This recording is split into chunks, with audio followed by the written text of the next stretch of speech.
warm welcome to TV African News. Thank you so much for joining us and always being part of us. My name is Nahabi Kajura. Here is a quick look at the headlines. Museveni DRC, Congo, Togo leaders discuss security coups in Africa. CNOOC contracts Uganda's Excel construction company to develop Kingfisher project. And Sudan's army chief denies collaborating with Israel. In our sports today, nothing to separate KCCA and Bogi side Mbarara City. Once again, thank you so much for joining us. We start with one of our top stories. Now, President Yoweri Kaguta Museveni on Saturday joined his counterparts from Democratic Republic of Congo, Congo-Brazzaville, and Togo to discuss, among others, coups and security in Africa. Now, the mini-summit held in the Republic of Congo's Oyo town in the Cuvette region was organized by President Denis Sassou Nguesso. According to a joint communiqué, the four leaders discussed in length the happenings in several parts of the continent, especially West Africa, where coups have become a frequent occasion. The statement said that the exchanges between the four heads of state were essentially focused on the evolution of the political and security situation in the Great Lakes region, Central Africa and Western Africa. Several governments, especially in the West Africa, have in the past 3 years been overthrown, with one in the Burkina Faso being the latest. At the end of last month, the military overthrew President Roch-Marc Kabore in the fourth coup in West Africa. In the last 17 months, with 2 military takeovers in Mali and failed attempts in Niger. Last week, DRC President Felix Tshisekedi is also said to have survived a coup after it was foiled while he was away in Ethiopia for the African Union Summit. Some of his aides were arrested for masterminding the failed coup attempt. The Saturday mini-summit in Congo-Brazzaville resolved that the four heads of state will regularly meet to continue strengthening dialogue regarding police and security, regional and international issues. The statement noted that the four heads of state reiterated their total support to the economic community of West African states in the framework of the measures taken towards Mali, Guinea and Burkina Faso. The four heads of state also discussed about the presence of Ugandan troops in DRC in a joint operation with Congolese forces against the Allied Democratic Forces. Away from that, Chinese oil and gas company CNOOC Uganda Limited has unveiled Excel Construction Limited, a Ugandan company, as the PC1 contractor of the Kingfisher development project. Now, the company has been contracted to construct well pads, access roads, and water intake points, and will ensure that work programs are delivered by the end of 2022. We have more on this report. Shane Zubiak, the president of CNOOC Uganda Limited, said that having Excel Construction Limited as a PC1 contractor reflects CNOOC Uganda Limited adherence to the national content principles, and they will continue doing so to ensure that more Ugandans have the opportunities to be involved to and benefit from the oil industry. On February 8, 2022, CNOOC awarded the EPC3 contracts and the Integrated Drilling Services contracts. With these newly awarded contracts and others to come, the Chinese company expects to enhance employment of Ugandans through direct, indirect and induced jobs, training of workforce and procurement of locally available goods and services. Zubia said that priority shall be given to local suppliers on the National Supplier Database as guided by the Petroleum Authority of Uganda, enhancement of knowledge and technology transfer in Uganda. The Minister for Energy and Mineral Development, Ruth Nankabira, applauded CNOOC for the milestone. According to CNOOC, to further enhance national content participation, the company has engaged in enterprise development and training programs for capacity development and regional supplier development engagements, support to universities and higher institutions of learning, like Uganda Petroleum Institute, Chigumba and the Albertine Vessel Traffic Information Service, strategic partnerships with local agencies and associations to support national content initiatives. They mentioned the Stanbic Bank Business Incubator, Uganda Chamber of Mines and Petroleum Association of Oil and Gas Suppliers, and Uganda Manufacturers Association, among others. Moving on in our top stories, government has started the process of registering border riders in the city and ensuring each has a specific stage where they operate from, and failure to adhere to this, they will face eviction from Kampala. We have this report. The State Minister for Kampala, Kabuye Kyoffa-Toggabye, told journalists on Friday that an interministerial committee comprising the Kampala Ministry, Ministry of Works and Transport, Ministry of Security, Ministry of Local Government, Police and representatives from the Border Association met and agreed that in order to bring sanity to the city, there is need for registration of all border riders. Kyoffa-Toggabye said that the meeting resolved that Kampala Capital City Authority gazettes border stages within Kampala, and the leadership of these stages should be formalized and known. He noted that the meeting also agreed that there is need for training of border riders in collaboration with Police, Kampala Capital City Authority and the Uganda Driving Standards Agency. The ministry noted that as part of this process, all border riders operating in the 5 divisions of Kampala will be registered and given identification jackets, which are unique to each divisions, as well as QR codes, and their pictures will be displayed on their backs for easy identification. He explained that border riders are supposed to register at state levels with stage committees, which will later ensure registration at division levels. According to the minister, in order to be registered, a border rider will be required to present a copy of their national identity cards. Well, thank you so much, reporter. We take a quick break. We shall come back for the international news.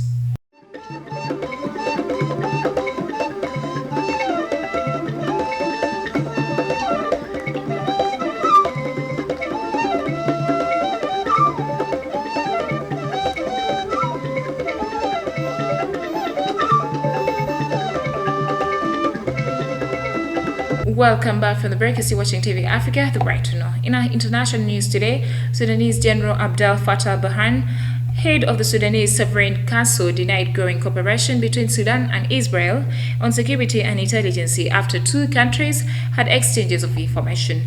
Now, he made his comments in an interview with Sudan State-run TV, which aired on Saturday. We have the details. Burhan said that such ties between the former adversaries were not of political nature, adding that only Sudanese security and intelligence officials paid visits to Israel. Till this moment, no prominent political figure paid any visit to Israel, adding that this exchange of information allowed the country to arrest many terrorist organizations that could have destabilized the security of Sudan. However, he did not elaborate further on the issue. During recent weeks, Sudanese and Israeli officials exchanged visits in various unannounced trips. The most recent visit was by a Sudanese security delegation in Tel Aviv last week, and a previous visit by Israeli officials, including Mossad agents, to Khartoum in January. Last October, the then Sudanese Justice Minister Nasruddin Abdul Bari and Israel cabinet ministers Idan Rol and Edawi Frej held a rare joint public meeting in the United Arab Emirates capital Abu Dhabi. Sudan and Israel normalized ties in 2020 as part of a series of US brokered deals between Israel and 4 Arab countries. The agreement paved the way for Sudan to reintegrate into the international community after 2 decades of isolation under former autocrat Omar al-Bashir. Away from that, Republican Guard combat troops in the Democratic Republic of Congo marched through the streets of the capital, Kinshasa, on Saturday following a failed coup and arrest of the alleged perpetrators. Take a look at the story. Equipped with their combat equipment, nearly 5,000 men belonging to this elite FARDC unit responsible for protecting the head of state and the country's institutions deployed through the main arteries of the city of Kinshasa. Residents of the city reacted positively on Saturday to the marches, with one citizen saying the exercises should be done every weekend. Presidential Security Advisor Francis Beya was arrested by forces from Congo's National Intelligence Agency on suspicion of undermining state security, according to human rights activist Georges Kampiamba. No details have been released about his arrest, though he was believed to still be in National Intelligence Agency's custody. Felix Tshisekedi, The son of the late Congolese opposition political icon Etienne Tshisekedi won the presidential election in December 2018 after then-President Joseph Kabila did not run for a third term. It was Congo's first peaceful democratic transfer of power since independence from Belgium in 1960. Kabila's party, though remained influential with a majority in the parliament, saw a coalition government was formed. However, Tshisekedi dissolved that alliance 2 years later amid political deadlock and mustered enough support to then sideline Kabila's party. Tshisekedi named a new prime minister last February after a Kabila ally who held the post resigned when lawmakers voted overwhelmingly for his ouster. Moving on, Libyan Joint Operations Forces on armed vehicles from Tripoli's neighboring cities rallied at the country's capital on Saturday to support Abdel Hamid legitimacy as the head of the Libyan government. More details in this report. The joint forces from Misrata, Homs and Zlitan with about 300 armed vehicles paraded in Tripoli's Martyrs Square upon arrival. Colonel Ibrahim Mohammed, Field Marshal of the Joint Operations Force, said that their aim was to preserve the democratic path in Libya and that they rejected the rule of the military. The Joint Operations Force said in a statement earlier on Saturday that their move came by order of Deiba, calling them to secure the government headquarters and key sites in the capital. Deiba initially started rallying supporters in Misrata against the parallel government of Fathi Bashagha, which was commissioned by the Libyan parliament on Thursday. On Friday, main streets and squares in Tripoli and Misrata witnessed massive demonstrations rejecting the decision of the House of Representatives in Tobruk to establish Bashagha's new transitional government. The demonstrators demanded the overthrow of the House of Representatives and the High Council of State and called for maintaining the National Unity Government led by Abdel Hamid Deiba. Well, thank you so much, reporter. Moving on, Guinea-Bissau President Umaru Sissoco Embaló accused on Thursday a former head of the National Navy and 2 other men arrested in the past by the U.S. anti-drug agency of being behind what he described as the aborted February 1st coup attempt. President Embaló told reporters the names of former Rear Admiral Joseph Americo Bubo Nachuto, head of the Navy during the first decade of the 2000s, Chamei Yala, also a former officer, and Papis Jamei all were arrested after the events of February 1st. He presented the February 1st coup as directly linked to drug trafficking. 10 years ago, Guinea-Bissau was the scene of yet another coup in its troubled history since independence from Portugal in 1974. The government palace, which is the seat of ministries, was attacked that day by armed men while the president and members of the government were holding a council of ministers. The president emerged unharmed after hours of gunfire that left 11 people dead, according to the government. He recalled that all 3 had been in trouble with the United States justice system. They were arrested in April 2013 by agents of the United States Drug Enforcement Agency aboard a boat in international waters off the coast of West Africa. According to the United States justice system, they had negotiated in the previous months with the United States investigators posing as representatives of South American drug traffickers the importation of cocaine into Guinea-Bissau, which would then have been redistributed in North America or Europe. Jose Americo Bubo Nachuto had been designated as a drug lord by the United States Treasury. He was sentenced in 2016 to 4 years in prison in New York. Chamei Yala and Papis Jamei were sentenced in 2014, also in New York, to 5 and 6.5 years in prison.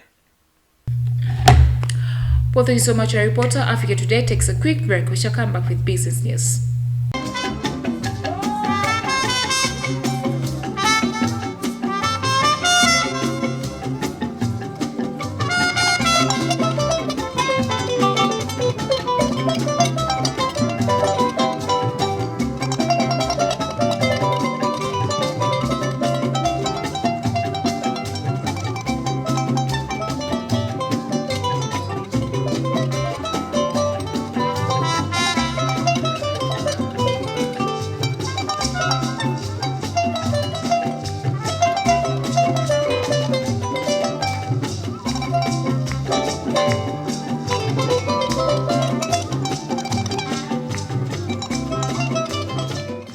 Welcome back for the break. Is watching TV Africa, the right to know. In the business news today, Sudanese General Abdel Fattah Burhan, head of the Sudanese Sovereign Council, denied growing cooperation between Sudan and Israel on security and intelligence after the two countries had exchanges of information. Now he made his comments in an interview with Sudan state-run TV, which aired on Saturday. We have more on this report. Burhan said that such ties between the former adversaries were not of political nature, adding that only Sudanese security and intelligence officials paid visits to Israel. Till this moment, no prominent political figure paid any visit to Israel, adding that this exchange of information allowed the country to arrest many terrorist organizations that could have destabilized the security of Sudan. However, he did not elaborate further on the issue. During recent weeks, Sudanese and Israel officials exchanged visits in various unannounced trips. The most recent visit was by a Sudanese security delegation in Tel Aviv last week, and a previous visit by Israel officials, including Mossad agents, to Khartoum in January. Last October, the then Sudanese Justice Minister Nasruddin Abdul Bari and Israel cabinet ministers Idan Rol and Edawi Frej held a rare joint public meeting in the United Arab Emirates capital Abu Dhabi. Sudan and Israel normalized ties in 2020 as part of a series of US brokered deals between Israel and 4 Arab countries. The agreement paves the way for Sudan to reintegrate into the international community after 2 decades of isolation under former autocrat Omar al-Bashir.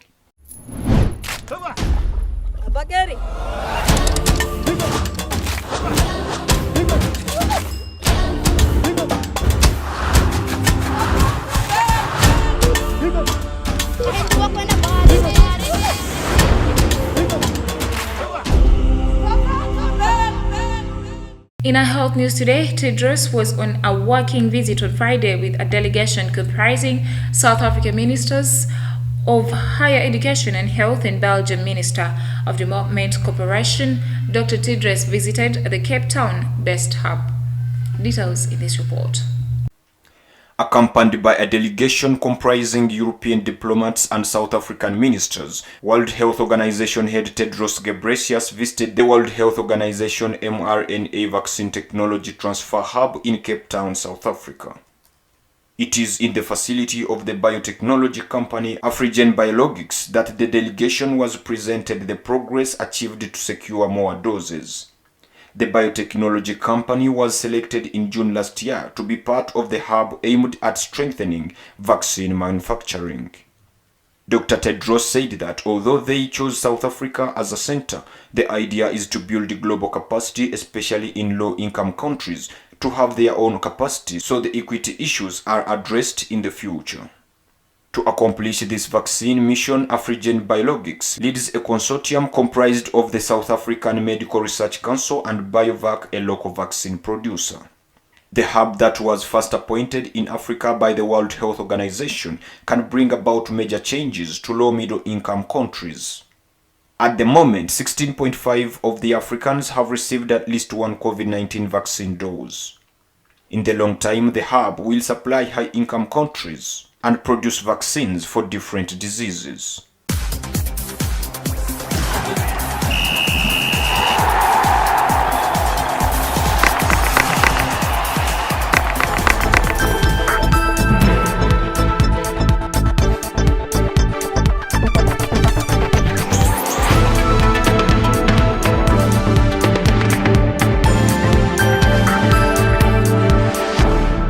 In our sports news today, the visitors started well and got ahead inside 2 minutes with Osama nodding home after a flicked header by Patrick Kadu. But that didn't deter the host, who took control of the game and could have got level before halftime, but Henry Chigenyi, Semugabi and Solomon Okwalinga missed good chances. Kampala Capital City Authority could have also got a second. Goalkeeper Martin Elungati made a double save to stop Rogers Mato first and then Kadu.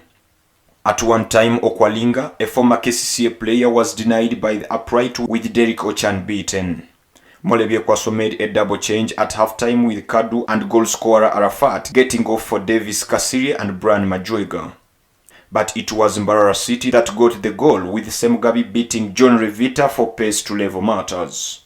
It becomes a seesaw of events, with either side seeking the winner, but Mbarara City will feel the most aggrieved part as Pistis Barenge hit the post in the closing minute of the game.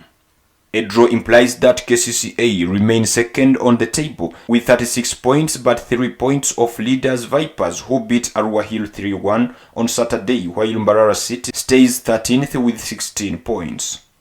Mbarara City's next game will be away to Busoga United on Friday, while KCCA will host Ondu Paraka the following day. Well, thank you so much for being a loyal audience from where we started from. Don't forget to subscribe to our YouTube channel. We shall keep updating you. It is TV Africa, the right to know.